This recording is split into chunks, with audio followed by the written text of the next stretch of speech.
પાલિતાણામાં કોંગ્રેસ સમિતિ દ્વારા ધરણા કરવામાં આવ્યા. ખેડૂતોનું દેવું માફ કરવામાં આવે તેવી માંગ સાથે આંદોલન કરાયું. પાલિતાણામાં કોંગ્રેસ સમિતિ દ્વારા ધરણા કરવામાં આવ્યા. ખેડૂતોનું દેવું માફ કરવામાં આવે તેવી માંગ સાથે આંદોલન કરાયું.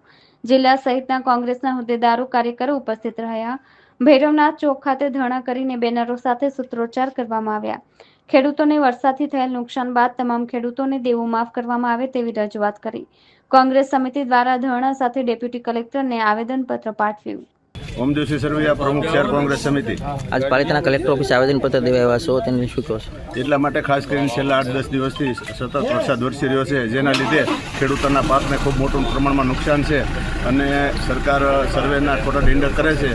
હાલ 10 દિવસથી આ છતાં કોઈ સહાય જાહેર કરી નથી. એટલે અમારી એક જ મેઇન માગણી છે કે ખેડૂતોના સંપૂર્ણ દેવા માફ થાય અને ખેતમજૂરોને રાહત પેકેજ જાહેર થાય અને માલધારીઓ માટે ઘાસચારાની વ્યવસ્થા થાય. હરેશભાઈ કામળિયા.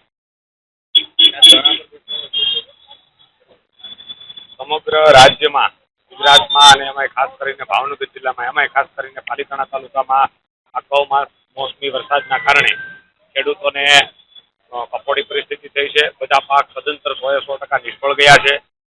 ડુંગળી હોય, કપાસ હોય, સિંગ હોય, માલને ચરવા માટેનો ઘાસચારો હોય, તમામ પ્રકારના પાકો જ્યારે નિષ્ફળ ગયા છે, ત્યારે કોંગ્રેસ પાર્ટી દ્વારા આજે રોજ પાલિતાણા ભૈરવનાથ ચોક ખાતે ધરણા પ્રદર્શન કરી અને આ બહેરી મૂંગી અને અસંવેદનશીલ સરકારને જગાડવાનો પ્રયાસ કરીએ છીએ કે સર્વેના નાટકો નહીં કરતા સંપૂર્ણ 100% જ્યારે પાક નિષ્ફળ ગયો છે, ત્યારે જે મનમોહન સિંઘે સમગ્ર ભારતના ખેડૂતોનું દેવું માફ કર્યું હતું, એ રીતે આ ગુજરાતના તમામ ખેડૂતોનું દેવું માફ કરો, એ અનુસંધાને આજ કોંગ્રેસ પાર્ટીના સૌ આગેવાનો અહીં ઉપસ્થિત છે અને ધરણા પ્રદર્શન કરી રહ્યા છે.